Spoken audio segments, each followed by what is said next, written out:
Mi padre murió un domingo por la noche. El lunes por la mañana, antes de que yo hubiera siquiera elegido el traje para enterrarlo, mi esposo ya había enviado su carta de renuncia. No lo supe ese día. Lo supe 3 días después, cuando lo encontré en la cocina, tranquilo, en pants, tomando café como si nada hubiera pasado. Me dijo que había renunciado porque mi herencia alcanzaba para los dos. Yo todavía tenía el último mensaje de voz de mi padre guardado en el teléfono, porque no había podido borrarlo. Esa misma noche, frente a su madre y su hermana, mi esposo prometió una casa. También prometió 200,000 pesos de un dinero que legalmente todavía no era de nadie. Nadie me preguntó qué pensaba yo. Días después, el abogado de mi padre me llamó. Me pidió verme a solas, sin mi esposo presente, porque así lo había dejado especificado mi padre antes de morir. Ahí, empecé a entender que mi padre sabía algo de mi matrimonio que yo llevaba años sin querer ver. Llevábamos 22 años casados y yo había aprendido a no pelear por cosas pequeñas. Mauricio le prestó mi coche a Paulina sin avisarme. Prometió pagar el calentador de su madre antes de mencionármelo.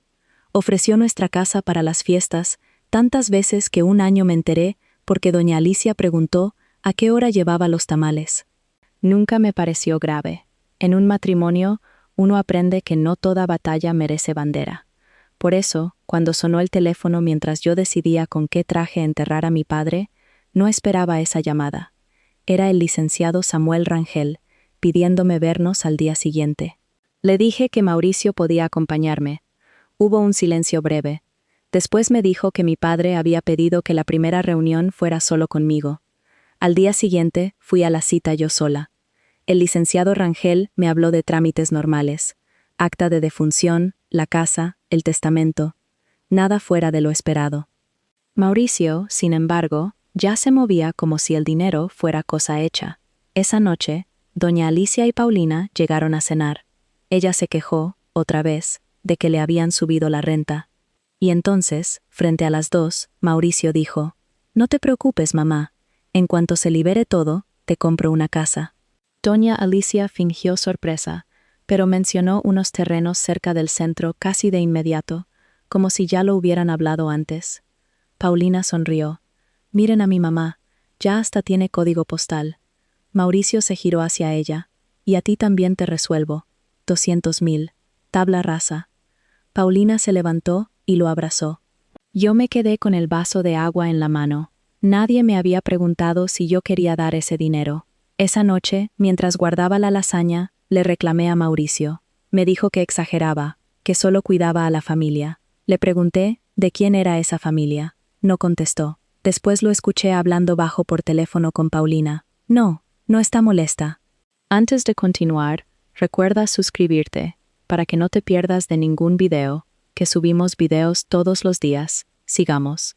Renata siempre entiende. Colgó, y yo me quedé ahí, preguntándome desde cuándo mi silencio se había vuelto su permiso.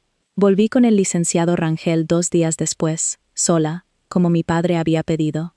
Antes de hablar de números, sacó una carpeta y me dijo que había algo que debía ver primero. Me preguntó si sabía que Mauricio había ido a buscar a mi padre, sin mí, meses antes de que muriera. Le dije que no. Rangel asintió, como si esa respuesta confirmara algo que ya sospechaba. Deslizó una hoja hacia mí. Era una carta escrita con la letra de mi padre, esa letra de imprenta que parecía siempre lista para ser usada como prueba. Mi padre había anotado, casi palabra por palabra, una conversación con Mauricio. Ahí decía que mi esposo le había comentado que, en cuanto yo heredara, por fin podría dejar de trabajar. Mi padre le había respondido: «Renata hereda, tú no». Y Mauricio había soltado una risa. «Vamos, refugio, estamos casados». Leí esa línea 2 veces. No era la primera vez que Mauricio pensaba así. Era la primera vez que yo lo veía escrito. Rangel abrió otra carpeta y me explicó el fideicomiso. La mayoría del patrimonio, casi 3.8 millones de pesos, quedaba protegida bajo un esquema especial. Cualquier distribución grande fuera de lo ordinario necesitaba la aprobación de un fiduciario independiente durante los primeros 5 años. Le pregunté por qué mi padre no había hablado conmigo directamente. Rangel me leyó otra línea de la carta. «No quiero dejarle a Renata mi opinión de su esposo junto con mi dinero». Esa frase me dolió más que cualquier grito. Cuando llegué a casa, encontré a Mauricio esperándome en la cocina. ¿Cuánto es?, preguntó, casi antes de que yo cerrara la puerta. No le contesté ese día, pero unos días después, mientras acomodaba los papeles de mi padre en su antigua oficina, encontré algo que ni Rangel ni la carta mencionaban. Era un correo entre Mauricio y el despacho contable donde trabajaba Paulina, fechado 11 meses antes de la muerte de mi padre. El asunto decía: plan de retiro y patrimonio familiar. Lo abrí con las manos frías. Ahí estaban las proyecciones de retiro de Mauricio, la casa para doña Alicia y los 200.000 para Paulina. Mi nombre aparecía repetido 14 veces. Herencia esperada de Renata, activos de Renata, ingresos proyectados de Renata. Ni una sola línea preguntaba qué quería yo. Paulina no solo había aceptado el dinero. Su despacho había ayudado a Mauricio a estructurar todo el plan, casi un año antes de que mi padre muriera. Esa tarde, llamé a Mauricio a la mesa de la cocina, la misma donde había prometido casas y dinero que no eran suyos. Pausemos un momento. Recuerda suscribirte, ya que así nos apoyas, para que sigamos subiendo video diario para ti. Continuemos. Puse el documento entre los dos. Emilia, nuestra hija, solía pasar por la casa casi cada tarde. Llegó sin avisar y se quedó parada en la puerta cuando vio mi cara. Le pregunté a Mauricio si sabía qué era eso. Su expresión cambió antes de que pudiera mentir. Le pregunté por qué su nombre aparecía junto al de Paulina y por qué el mío aparecía 14 veces sin una sola pregunta hacia mí. Se quedó callado. Silencio total. Emilia miró el documento, luego a su padre.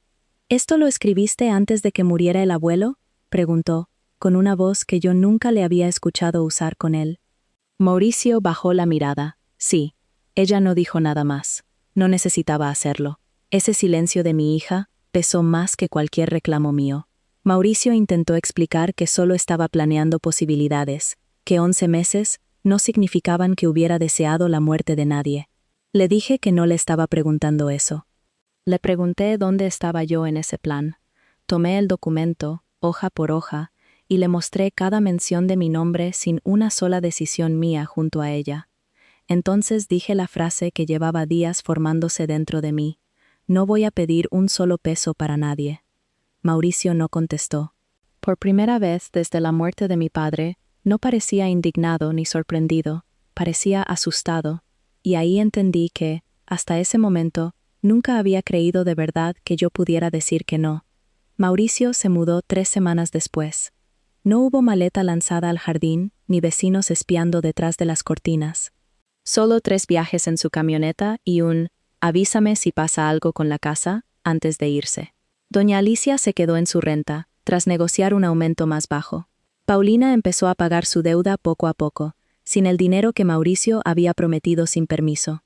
Nadie se quedó en la calle. La catástrofe que todos me habían pedido evitar resultó ser, al final, vida ordinaria. Rentas, trabajos, deudas que se pagan despacio. Mauricio consiguió otro empleo, con menos sueldo y más camino. Cuando me lo contó, le dije que me daba gusto. Fuimos a terapia, primero por separado, después juntos. No hubo una sola conversación que arreglara 22 años, solo pequeñas verdades incómodas, dichas despacio. Meses después, firmamos el divorcio y tomamos un café juntos, como si 22 años no pudieran cerrarse solo con una firma. Me preguntó si todo habría sido distinto si él nunca hubiera renunciado. Le dije que el problema nunca fue su trabajo, fue haber creído que ser mi esposo le daba derecho sobre algo que era mío. Durante años confundí guardar la paz con perder mi voz. Confundí ceder con ser buena esposa. Hoy, en la misma cocina donde encontré a Mauricio tomando café sin trabajo y sin permiso mío, preparo el mío en silencio. Por primera vez, ese silencio es completamente mío. Si alguna vez tuviste que aprender la diferencia entre guardar la paz y merecer respeto, cuéntamelo en los comentarios. Escribe paz o respeto, según lo que hayas elegido tú. Comparte esta historia con alguien que necesite escucharla. Y si te identificas con este tipo de historias, suscríbete a Semilla y Sazón, que así nos apoyas a que sigamos subiendo videos para ti todos los días. Aquí seguimos contando las que nadie más se atreve a contar en voz alta.